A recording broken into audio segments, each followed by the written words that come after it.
I'm actually, I will say, I enjoy the Seinfeld of it all when we have these moments where it is quite literally a show about nothing, because we managed to stumble onto some varied and intriguing and engaging topics as far as I'm concerned. It doesn't necessarily translate in the headline very well, but it keeps me entertained, and honestly, I'm here to have fun with my friends. Yeah. That's all I'm here for. I got to agree with you there, and I mean, you are definitely not underselling it when you say varied, because I can't think of many conversations which start with conversations about Australian archaeologists taking it in the rear and then discuss global politics and the rise and fall of different empires and World War I. Who would say Gallipoli was not Europe's asshole? And that's all I will say for World War I. You're not wrong. It was wrecked beyond all comparison. And on the subject of analingus, we can move on to another speaking asshole by saying, by the eternal, behold. It is the Disinformed podcast. I'm Shane. And I'm Michael. Cherry Popping Daddy's episodes will be coming, as Doc had indicated. So, speaking of bands, though, I know that you and I touched base earlier, and you had yet to listen to, Shane, the latest release of Metallica. And given that we have touched on the prior releases here on the show, I figured it's only fitting to ask, have you had a chance? If darkness had a son, it would be me. It's an interesting song. At first blush, there wasn't a notable hook that got me. So I'm going to rest on my laurels and do my usual. I'm not ready for it yet. It makes me excited for the album, but admittedly, I am so scattershot schizophrenic these days with everything I do. I started listening to, and I'm going to forget his name, but there's a musician who records a bunch of popular music as though Blink-182 were performing it. I've seen that. All of his material is on Amazon Music, so I started just grabbing random songs, and he does a version of Montero, which hurt me in ways that I wasn't prepared for. And not just as though someone were getting on me in Hawaii. So, and then I started listening to Soft Cult had a new couple songs that had floated out. And then I'm really big on the new Fall Out Boy tunes that have been floating out as well. So again, as I said, I'm not claiming quality control here for no your judgment. head shake on me. I mean, I do I do like Love from the Other Side. I feel like was pretty good. I love Fall Out Boy. Like the one that's been airing on the radio. I like it. It. The second single that they put out from that album, I actually prefer to that one, and it is fantastic. Oh, so, what's the name? I have to know. It is, you're going to get the old man here who's got to whip out his precious. That is a very fucking weird title, but I'm for it. I'm for it. Because it's in his pocket. I hate you so much right now. The song is Heartbreak Feels So Good. Ooh, Heartbreak Feels So Good. Okay. And it is anthemic and delightful, and it makes me very happy. I've always really appreciated Fall Out Boy. Pop punk and I get along very well, and even bad alt rock and I are very good friends. So as I said, I cast no aspersions at what people like to listen to. Except if you like the Cherry Poppin' Daddies. No, the Cherry Poppin' Daddies, They're as not I said, pop punk. No, I'm saying cast aspersions. Oh, okay. I cast aspersions at the length to which we've gone to detail every iterative movement of their band's life. And that's what I'm joking at. I don't say that they are classless idiots who don't know how to manipulate an instrument. They do very well at that. It might not necessarily be something I will listen to every day, but they are more than capable musicians. Now, on to the Fall Out Boy. I have in the past, there are at least 6 or 7 people who have commented on either prior works that I've done or things that I'm doing presently and say that I sound like Patrick Stump. Which I do not hear that at all. But the fact that I enjoy his solo albums were actually fun as well, speaking of that. But so I guess there is influence that bleeds out everywhere that I might have stolen affectation, at least, from something in there. But the reason I get into all of this random nonsense is saying there was also another band called the Gospel Youth that my brother gave me years ago, which is very much in that emo-esque sort of like indie alt-rock feel that I've been listening to. So apparently my mascara is running. And I am just in that sort of mental state presently. So Metallica is not in my tumble dryer at the moment, unfortunately. No, that's fair. I listened to the new song. It's interesting, as I mentioned to you via text, the consensus seems to be that this is like the best of the 3 singles so far. That wasn't really my take on it. Similar to your experience, it didn't leave like an immediate hook into me. I will say that I was a fan of the solo. I thought the solo was quite nice, and it was nice to see that Kirk, didn't just hop in for 7 to 10 seconds and then call it quits. Like he actually had a bit of a link to it, and changed it up some during. So I thought that was quite good.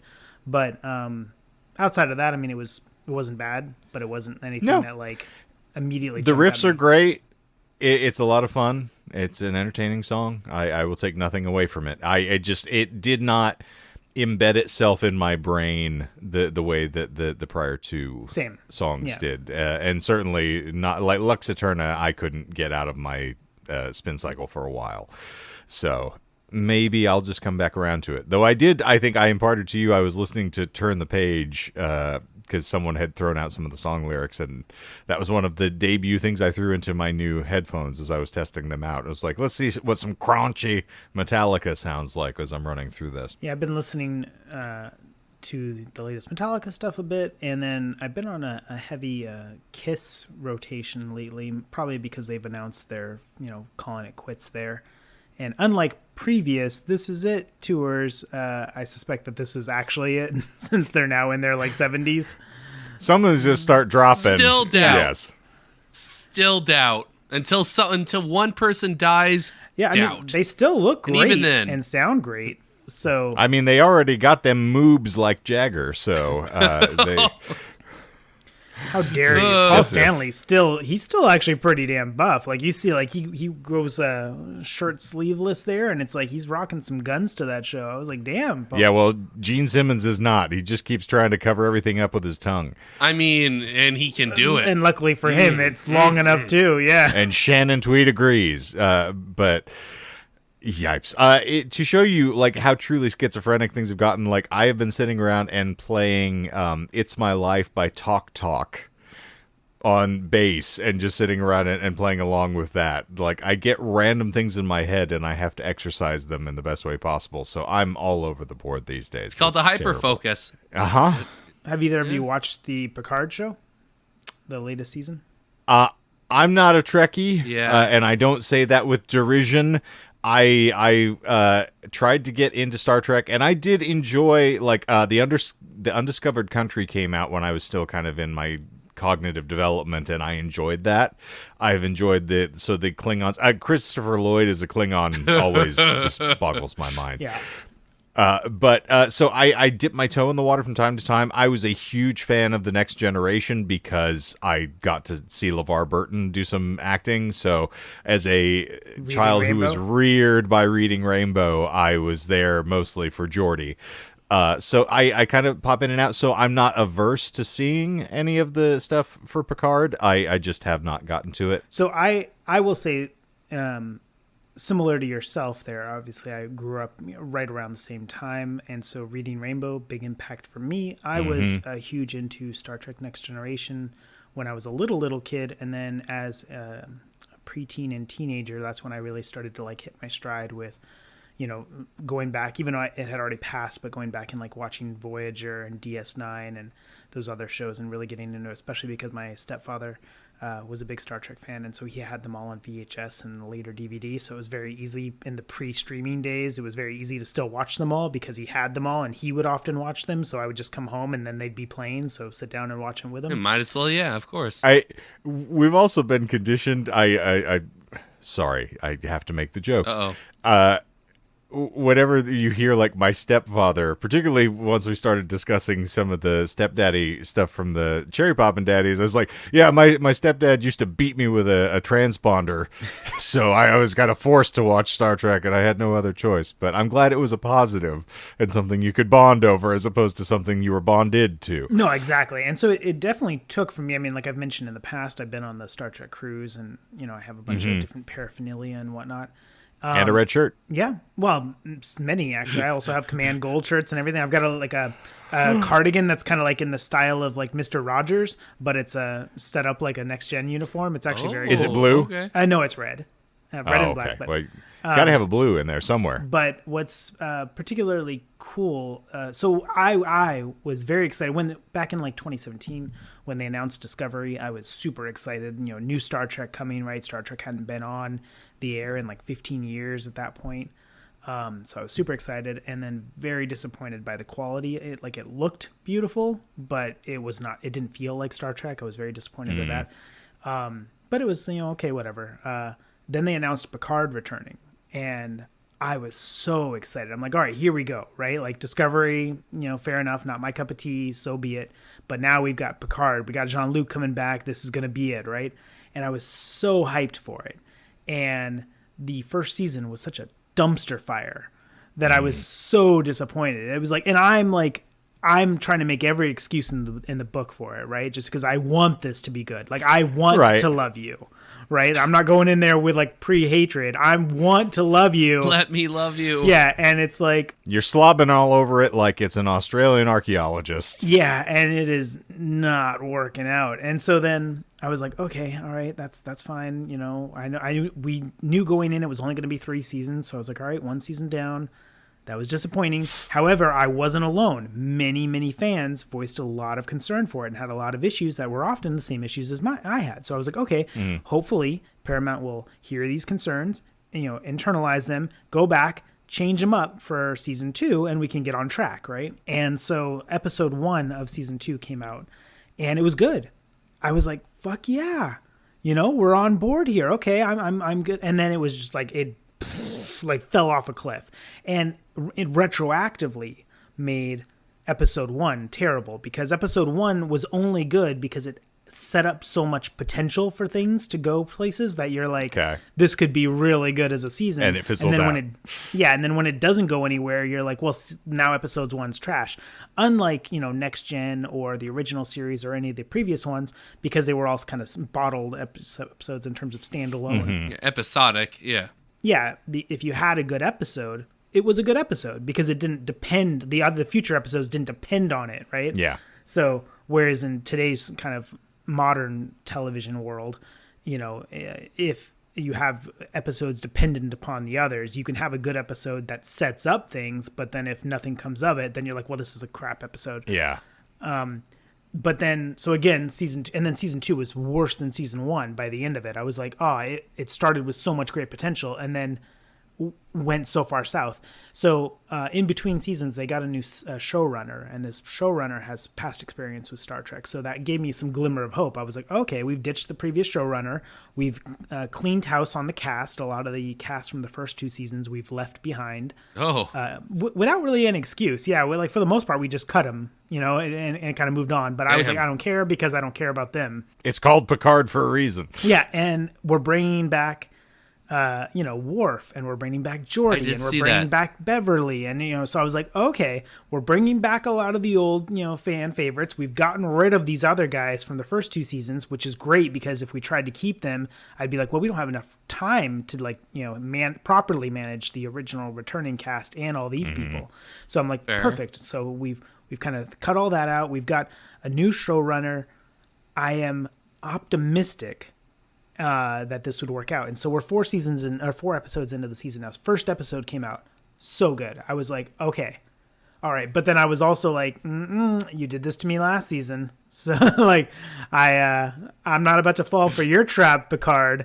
And then episode 2 comes out. I was like, oh, I feel a little something moving. Getting half a chub here. Oh no. The Australian archaeologist is Someone back. had an accent on the show. And Crikey. That's right. And then episode 3, I was like, oh god damn, okay. And then today, episode 4, and I'm like, well, we're coming up on halfway through the episode, and it was like, oh, that was fucking good. I was like, all right, now I like, so now I have faith. Yeah, now I've got faith because I'm like, we're 4 episodes. I mean, yes, it could still derail, but now it seems competently written, and I love that, you know, the people on the bridge are acting like professionals. They're doing their job. You know, they're like, it's not someone playing solitaire over in the corner. Well, no, it's just not like this emotional, like teenage, like everybody has to cry or like hold hands and do feelings. Like some of the other Star Trek stuff that's been happening. It just, whoa. Yeah, these people just, they don't act like No, I'm serious. They don't act like professionals. Like, you know, you're in the middle of like something that's some life-threatening thing, and everybody on the bridge is like, you know, got to break down into their emotions and cry or talk to each other. We got to stop to have a 10-minute heart-to-heart conversation. I'm like, you're about to die, and you guys are all Starfleet. Be professionals. Like, and in this show they are now. So I'm like, oh, I'm very happy, and I'm really, really excited for where Star Trek can go, because, like I said, I was extremely disappointed with Discovery. And I was extremely disappointed with the first 2 seasons of Picard. So that new Trek, as it's often referred to, really kind of felt like trash. From a huge Star Trek fan who's seen every episode of Star Trek repeatedly. But Lower Decks, the animated show, I was going to ask you about that. Okay, so good, cool. so good, so fantastic. And it's kind of like it's a Rick and Morty sort of thing. Like it's an adult animated show. Star Trek Prodigy came out. It's on Nickelodeon, and it was geared as a TV show for kids. The first Star Trek for kids. And of course, you know, I was like, okay, well, I'm still gonna watch it. Like, I don't care if it's supposed to be a kids show. I will take anything. Give it to me. And I was like, let me check it out, because it's you know, Lower Decks is like, you know, traditional animation. Like I said, Rick and Morty. Prodigy is 3D rendered. But even though it is a kids show on Nickelodeon, they do a great job of like kind of sliding in like adult jokes that you could be a kid and be oblivious to, but then like, you're as an adult, you're still entertained, very much like the old Flintstones and stuff like that. Whereas, like, I was gonna say, a lot of old animation, like even like in our days, like was like, it's good for the kids, but it's also good for the adults that are forced to watch it with the kids. Exactly, so, it's very much like that with the jokes that they include in Prodigy, and then also they do a lot of nods where like kids aren't gonna know that this is like a nod to some past Star Trek thing, but they are expecting the kids that are watching it probably have parents that are Star Trek fans, and that's why the kids are watching parents it. Like, I get that reference. Yeah, I exactly. I'm like, oh, they brought back Jellicoe. And so I was like, oh, so Prodigy was great, but I was still like, okay, well, these are these animated shows. I don't have a live action show that's really kicking ass. And then they came out with Star Trek Strange New Worlds, which is set a few years before Kirk and the original crew, and it is episodic. So, and I felt so good about that, because when the first episode came out, it was a good episode, but it wasn't an episode that set up anything, because they've gone back to an episodic, traditional Star Trek format that I'm like, all right, episode 1 was good, and it's always going to be good, because it's a standalone little bubble.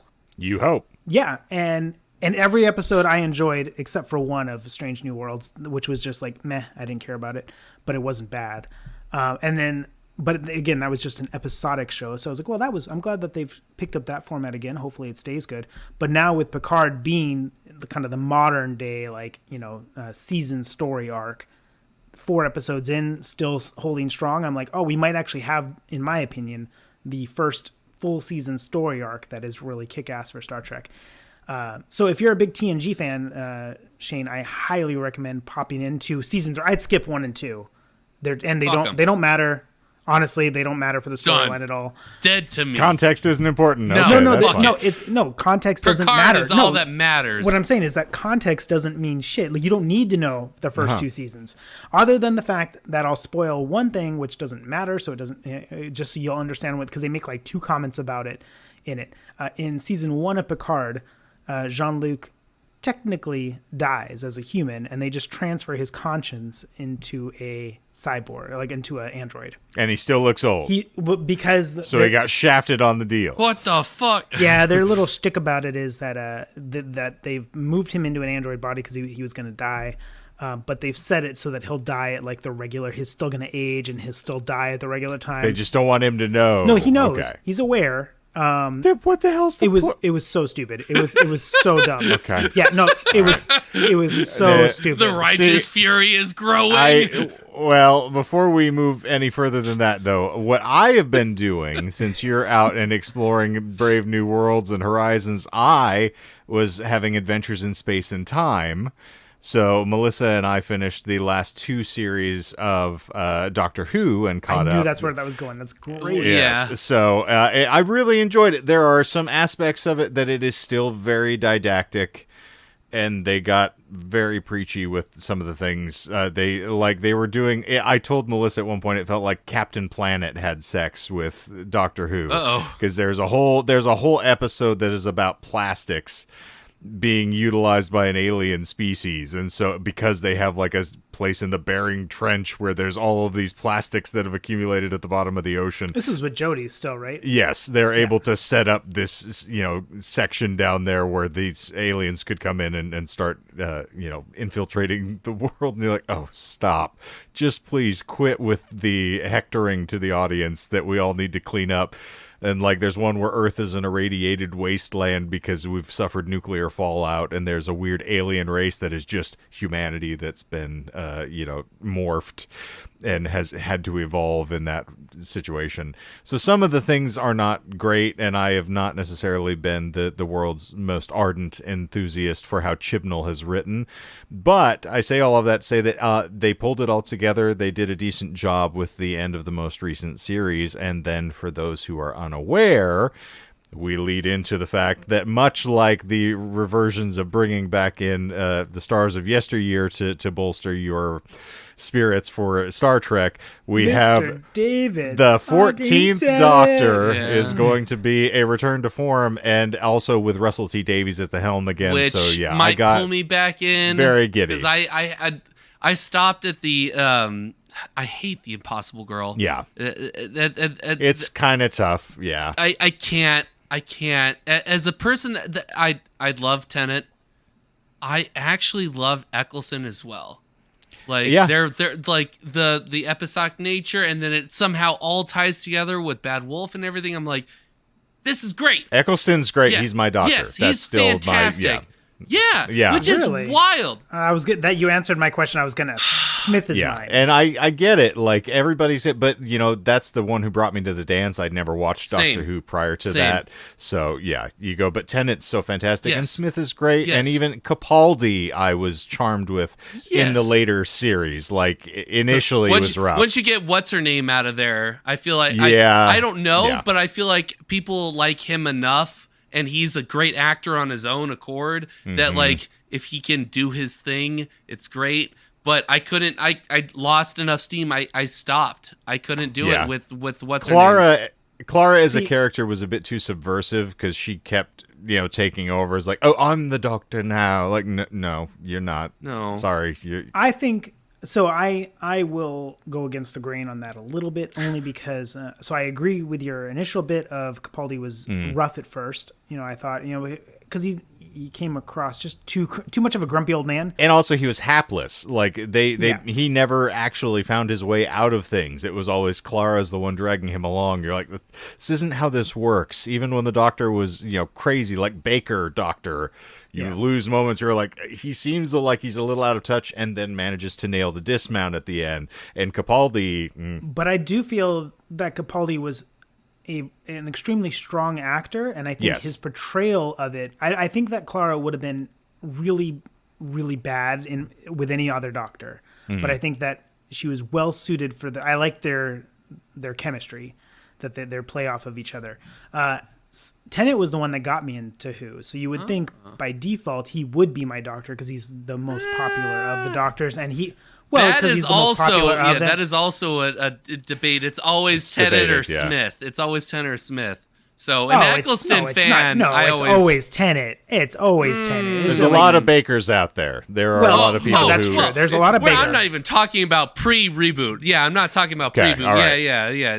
But if we're talking modern Who, it's like I I think the polls are like 80-20 for like, and the 20 is split against everybody else. It's Tenet by and large. Then those Smith people are really, really vocal. They're about very that ardent, stuff. yes. Well, and that's one, and I'm one of them. So that's what I was saying, is that like Tenet is the one that Explains got me a lot. into it, and he's the most popular. You would think that you laugh it up, Chuckles. I love Smith's Bow ties are cool. That's damn right. Bow ties are cool. I have bow ties. Fezzes are cool. Hey. Smith is not a. I love his childlike He was performance. never a bad. Exactly. I enjoyed him. I enjoyed him immensely. And his face is just like perfect because it's so strange so looking. young and supple. Well, he could switch it where he could have that innocence and that kind of like, seeing the world through these new eyes and this wondrous thing, but then also just like straight faced, and like suddenly you're like, oh, there is a very old being behind those eyes. Like you could really kind of feel it with him. Yeah. There's something that is inherently necessary for any Doctor Who actor, which is somebody who is a good dramatic actor. Yes. Who is then capable of being comedic. And you have to kind of ride the lines between those two things. And when you lean too hard one way or the other, which is one of the reasons why I really appreciated Eccleston's turn, is that he could have the gravitas very quickly. And the fact that he was, until the retcon, the War Doctor, makes it a little more impactful to me. That. But I adore John Hurt, though, so I love that he got to have the turn, and I have the War Doctor's Sonic sitting on my bookshelf. Even if it was very, here, very so. tiny, I feel like he should have had a lot more in his time, but he was fantastic, really well done. So I don't so much mind the fact that we are also retconning now that the Doctor is sorry for anybody who hasn't seen. So sorry, Michael. There's going to be some spoilers if you haven't caught up to some of these I have things. seen that part. I did see the reveal that he is the War Doctor, and the Ninth Doctor isn't No, actually. he's talking about the Doctor. I'm talking about current iteration. Yeah. So if you want me to get you, no. I know that Tenet is the. No, that's not what he's. no, Yeah. not what I'm referring to. Just let him roll with it. Just go with it, Shane.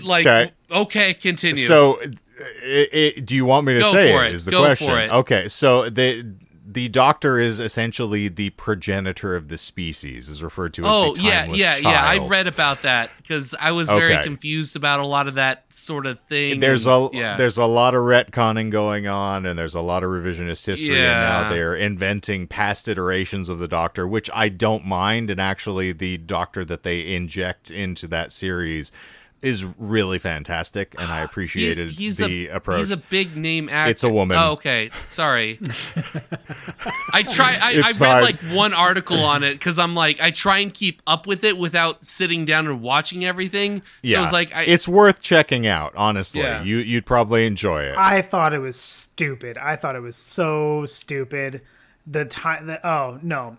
Totally disagree. You think that's which is enjoyable? interesting. I didn't say it was great. I said that as I was willing decades to of lore, and you just shove your middle finger at it. I was like, "What are you doing? What are you?" Well, here's the thing, though. If you're going to suspend the disbelief that we've now allowed it to go past the 12th iteration, and you start doing those changes, I'm like, that it's all fair game at that point. Okay. They've essentially said you can trash all the lore and it doesn't matter. So I can't be precious about any of those other things when they've already conceded that, like, oh yeah, by the way, none of this stuff was true either. So they're just laying the tracks in front of us. I can forgive. We need to extend the regeneration. I can forgive that because, well, crap. Yeah, because it was your Doctor. Well, no, because we need to continue the show. So I'm like, all right, I get it. We got to find a way to continue the show. I'm on board with that. When you go against everything else, I'm like, and I refuse to throw out the baby with the bathwater in terms of like, well, if you're forgiving that, then everything else is fair game. No. That is that's a necessity in order to continue the show. So, okay, we'll retcon this thing because we have to. Otherwise, we have to call it quits. Everything else, you didn't have to do. I'm saying there's probably somebody out there who espouses the same rationale that you needed to further retcon in order to continue this, because it's like, okay, so what, does she just get a pass now?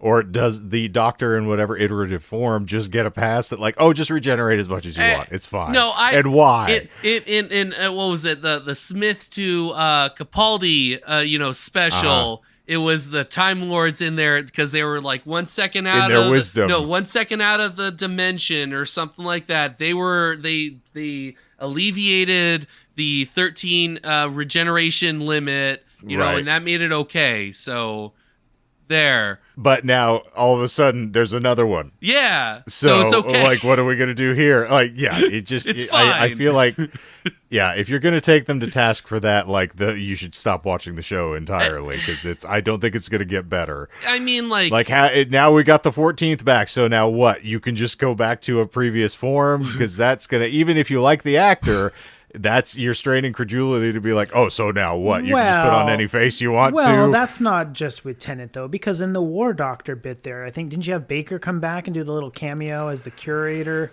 But yeah, you get the idea that was, not necessarily that version of the Doctor. I don't think that they specifically say it's the Doctor that has now lived into. But I mean, fuck, they split Tennant into another person. Like that Doctor would often had a second half of itself that gets to go live the high life trip in the light fantastique with Rose in an alternate dimension. So like, that's a good point. They break the rules whenever it suits them. But that wasn't the actual Doctor, and didn't that guy have his own little life? Like, he was just a human, right? Wasn't it? Was split off of his hand. No, I know. It was a clone. Yes, but he was going to die. He wasn't going to regenerate and stuff, right? Right, so but I mean, how the fuck did that happen? Well, they explained that in the episode. And then with the Baker they explained it in the episodes for why they're able to have her be the timeless child, too. Oh. So I refuse to forgive that, but I'm on board with... The logic is as spurious for the other shit as it is for that, I wrote an honors thesis on time travel, and part of that included research on Doctor Who, because I wanted to include Doctor Who in my honors thesis. And the reason why I didn't was because there is no coherent rules to time travel. It's all timey-wimey, wibbly-wobbly. Exactly. So they can do whatever the fuck they want, because it is a literary device to just do, like, they carte blanche, do whatever they want. So, and it's always, it's a possible future. Exactly. It's not necessarily the one that happened. So I agree entirely. And as much as I disagreed with the whole plot of The Timeless Child based off of what I recall, even though I don't recall the gender of the Doctor that was involved, it is something they can do, because at the end of the day, fart noise. Yeah, well said. Yeah. Well said. Yes. No. So, and here's the thing. I also don't want to go down. I'm not falling on the sword saying I approve of it it's great and I love it. You didn't sound like that at all. Yeah, it didn't offend me or cut me to the quick where I was like, I'm never watching this show again. It's like, okay, here's more hapless shit to dredge through, because it's incoherent, rambling nonsense, bringing characters back that didn't mean anything and just re-injecting them into the situation. Like, oh, I'm Tectoon. Like, I don't give a fuck who you are. There was no reason for you to be here in the first place. There's going to be no reason for you to die. And yes, it just blithely happens in the midst. Here's this eternal entity that just suddenly dispatched by some guy in bad makeup. I felt like, okay, bad for both Capaldi and Whittaker, because I feel like they were fantastic actors that were let down by the writing. Agreed. Oh, yeah. Yeah, that's one of the main reasons why I didn't watch those shows. Or I haven't seen anything with Whittaker in it. Not because I disagreed with her as a Doctor. I think that it was fantastic that they cast her as a Doctor. And she's great. She's great. She's great. The only thing that, like, I enjoy her as an actor very much. The only thing I'll say to that is that and maybe there was a further dip, I don't know, but I think that, like I said, I think the writing suffered under both Capaldi and Whittaker, but I think that Capaldi, especially towards the end after he kind of figured out how he wanted to portray the Doctor, was able to better overcome the poor writing in his portrayal of the Doctor than Whittaker was. And I don't know if that's maybe because the writing further declined, or he's just a more seasoned actor and was able to kind of like do more with the shitty materials than she was, even though she's a very talented actor herself. But he obviously has a few decades as well, more at the craft. I have to ask, is this Moffat still? Moffat. Stephen Moffat? Sorry, I don't Stephen care enough Moffat about him was, as an actor to know his name correctly. Well, he wasn't an actor, yeah. but... sorry, a writer. He was the showrunner and writer at the time. But I think for both of them, right? But I think when it got into the latter stages of getting into Capaldi, I think he stepped back and they brought on more like single episode writers. Moffat's big sort of like tour de force was the Smith, where all of the plot lines were all integrated into each other and everything led and they into hurt my the brain. next one. Yeah, and Chibnall tried to do that with the last series, and it's woefully inadequate in a lot of that, but it was still entertaining. But the Capaldi stuff was still Moffat as the showrunner, but I don't think he was writing everything. Okay. And it shows. Yeah. But I think like and then we'll get ourselves out as we were trying to keep ourselves on time, and then we're just spinning out here. Pun intended, speaking of time. But with the discussions about like Capaldi, I feel like once they put the Doctor in prison and he got to give that sort of like glorious tour de force performance of having to fight through being entombed and dealing with the mental degradation and then coming back up like a phoenix out of the ashes into the series with Bill, I feel like they got the comedy a little better in hand. And when he was making jokes, it was not because he was a doddering old fool or just eccentric for no reason of like, I have sonic sunglasses. And just some of the arbitrary things that they did, they just said, okay, it's the Doctor. Let's stop overthinking this. Yeah, I think. And I feel like that's kind of where they're getting to with what's moving with Jodie as well, and why they probably finally went like, oh, we got to get a couple other folks back that know what they're doing here. Well, and I think that I think you were absolutely right to bring in the Doctor Who stuff right after we discussed Star Trek, because I feel like it's very similar in that like, hey, Picard, we tried something different. Oh, everybody hated it. Or it didn't go over so well. Shit, what do we do? Hey, everybody liked this. Like, you remember the TNG cast? You guys like these, right? Oh, you remember David Tennant? You liked the 10th Doctor, right? Here you go. And I feel like even that, they were dipping some toes in the water as well by like, let's bring back Captain Jack. Let's whip other folks in that are kind of like... Oh, they did? Oh, yes. shit. So there's some touchstones to the older... But now, like, I loved the Russell T Davies era, obviously, and since he kind of was the progenitor of the movement, I'm excited he's coming back in, and it's much akin to the reason I thought about it with the Star Trek conversation is get somebody who knows the material, and I'm not saying Chibnall didn't, and there's a lot of really phenomenal episodes in that run, and there's some things that I really love about Jodie's time with the Doctor, so I wanted to go in with a positive spin, and then we devolved, but there are some things I really hate about it. There's some things I really love about it, but I think like there's some of that is just riding the wave of the first time you watch Doctor Who, because even some of like you were talking about with the Matt Smith era stuff, you're kind of like, okay, what the hell's going on now? Wait, who is this? He had me at fish sticks and custard. I'm sure, because that's all you could that's all you could focus on. That's the only thing that made sense. I literally had fish sticks and custard after that. I was like, is this actually a thing? Could this be a thing? Did you have it with an Australian? Well, I did not. In order to have fish sticks and custard, it requires an Australian, 30 years old, maybe an archaeologist, not necessarily required. Well, Matt Smith is not Australian, so I don't think that stands up to Ross. Well, Rawson. Did he have it with Matt Smith? What I found is that fish sticks and custard is kind of Ika. Thank you. All right. Well, for all the inside jokes that we've whipped into this episode, just whip all of you into a frothy lather. I hope that you're as happy that we're back as we are. Again, our sincerest apologies for the one lag we've had. We'll do our darndest to make up for it in some small way, shape, or form. And we thank you all for being here as per usual. If you're not familiar with how the show is typically run, go look at some of the back catalog. Typically, we dive into random esoterica and lie about it. That is the shtick of the show, and there is 184 or 5 other episodes of us doing mostly that. And so you can go whip that out. There's tons of stuff in the archives. It's a lot of fun. And of course, you can find all of our relevant or irrelevant socials in a link in the show notes below. So go check that there. You can support. So if you liked what you're hearing and you're enjoying it, or if you want us to keep sticking around, please give us a like, subscribe, rate, and review. We would love to hear from you. And engage. Set phasers to engage, as Michael is fond of saying. This is actually really, adequately timed. Perfectly. With the Star Trek and all that. Yeah. I am never late, Frodo Baggins. So I think that is going to officially wrap this thing up, just like a series or episode of a time-traveling or space-faring franchise. And so for we crazy kooks here at the Disinformed podcast, we bid a fond adieu to all of you. So for this week, I'm Shane. And I'm Michael. Fuck.